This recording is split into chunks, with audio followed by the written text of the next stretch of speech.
Waniriza ku mukwano era n'enkozi okwekumira ku Open Mic Media okutusako amawulire agatambula mu ggwanga Uganda awamu n'emirirano. Olunaku olw'eggulo ekkanisa y'aba Seventh Day Adventist e Kajansi yakomekkereza olukuŋŋaana lw'enjiri olumaze wiikisi 2 nga luyindayinda wano ku kisaawe Rweza ekya Rweza Playgrounds. N'olukuŋŋaana lubadde lukulembeddwamu omusumba Abuna de los Santos okuva mu ggwanga erya Mexico. Olukuŋŋaana luno eno lwaggweeredde mu ssanyu oluvannyuma lw'abantu abasoba mu 19 okukkiriza okwetwala Yesu Kristo nga omulokozi waabwe era ne banyiikibwa mu mazzi nga babatizibwa. Era mu butuufu nyinza okulemwa okwogera olw'essanyu eringi lyampitiriza. Okuŋŋaana lw'enjiri luno lwe tufundikidde leero ekinyusa ekikulu kubadde kuwulira enjiri ya Mukama y'okudda kwa Mukama waffe Yesu Kristo mulundi ogwokubiri. Ssebo wenjogera wano we tukoledde wemba sisinkanidde waliwo abantu abawera ddala 6 bagenze ku batirizo okubatizibwa naye nga twakaweza abantu 12 ababatiziddwa. Abantu abangi abakkiriza okubatizibwa mwe mubadde n'omukyala Nabukalu Florence abadde nga ajja mu lukuŋŋaana luno eno nga yeewalula ku ttaka olw'okubeera nti ayina obulema oba ayinamu obukozefu mu magulu era nga abakristaayo basanyuse nnyo ne bamugulira akagaali mwanaasobola okutambuliranga ng'agenda ku kkanisa awamu n'okukola emirimu gye emirala. Egaali eno yaguliddwa mpya ttuku.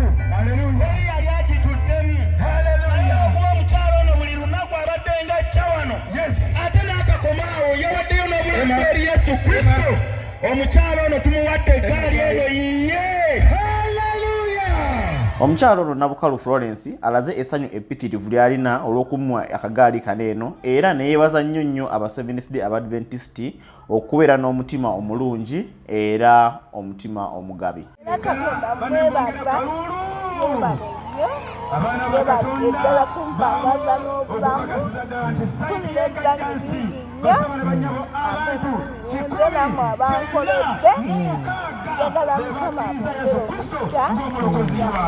Abamu ku balala ababatiziddwa olunaku olw'eggulo mu lukuŋŋaana luno olw'enjiri beebazizza nnyo ekkanisa era ne bagamba nti basanyufu nnyo okubeera nga beegasse ku kkanisa ya SDA mu kaseera kane. Fa okubatizibwa tekubadde kubi era okusalawo okuyingira eyo ndudde nga mbeerako nabo mu buzire nga tukolaganako nabo kati nze ndi wa byuma njogerera wano naze na events mbeera nabo fa nga nze neegendereza engundi zaabwe embeera zaabwe n'engeri gye bawuliramu enjiri ndabira ddala nga be bantu abatuufu kubanga mbaddewo oyinza okumbuuza ebbanga lyonna lye mbadde siina ddiini mbaddeko n'eddiini naye nga tufunamu okusomoozebwa kungi nnyo eddiini ezo zibadde zibeerawo oba zembadde mmanyiiko kale nange. Tulowooza nnyo nti tuyinza okwetegeka ekimala okudda eri omutonzi naye tewabeera akaseera konna k'oba ofunye Mukama waffe aba akulindiridde era ndi musanyufu n'okwegatta ku kkanisa y'aba Seventh Day n'okwatulira mu kigambo ekyo.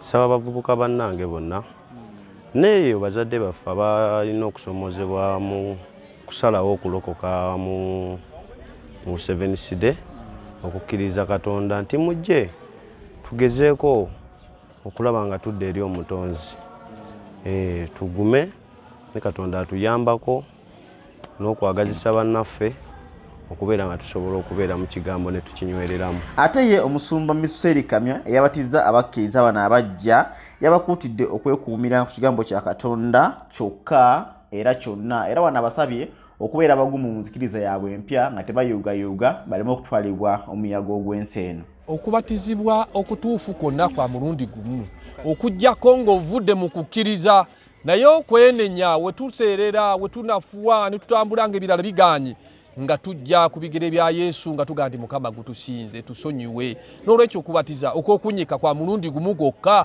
Bayibuli kweyigiriza okujjako muntu ate bamala okubatiza naddayo ne yeevulunga n'ekkanisa eno n'etandika okukulaba nga bwe babodde olw'okomawo kubanga ekikuyingiza mu kkanisa engeri eryemu yokka yakubatizibwa. Naye bwe weegaana okukkiriza ne tukulaba nga weeyonoonye gamba nobba ne tukulaba ku street ng'onywa njaga onywa mwenge bikontana n'ekigambo kya Katonda tuga nti mulabika olina wakulemye komawo tabagane ne Katonda nga tuddamu ng'oddamu kuba nkolagana endagaano gy'okoze ne Katonda okutambula n'olwekyo ssebo oyo yekka atannabakubatizibwa gwe tubatiza naye waliwo gwe baasiiga amazzi ku kyenyi gwe tebakubatizanga jangu kukoowoola nange bwe nti bwe nali lumu banga nti bakubatizanga nkyali kaana kato naye bwe nategeera ekigambo kya Katonda Bayibuli kyegamba nga tusomera Matayo atulaga musole yokusatu okutandika ku nnyolo 5 okutuukira ddala ku nnyiriri 17 tulaba ennyiriri esatu ezisookeza Matayo nga ziraga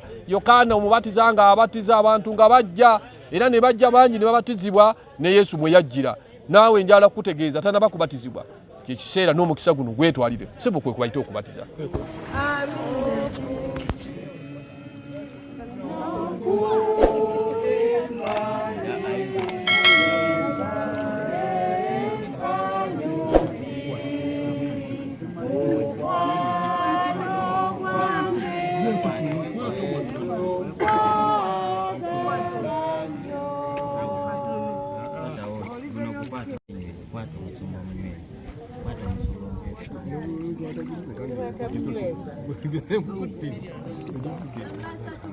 Muganda agenda kiganda Anet nga bwakkiza Yesu ng'omulokozi we nange mpatiza mu linnya lya Kitaffe n'Omwana n'Omwoyo Mutukuvu. Amina.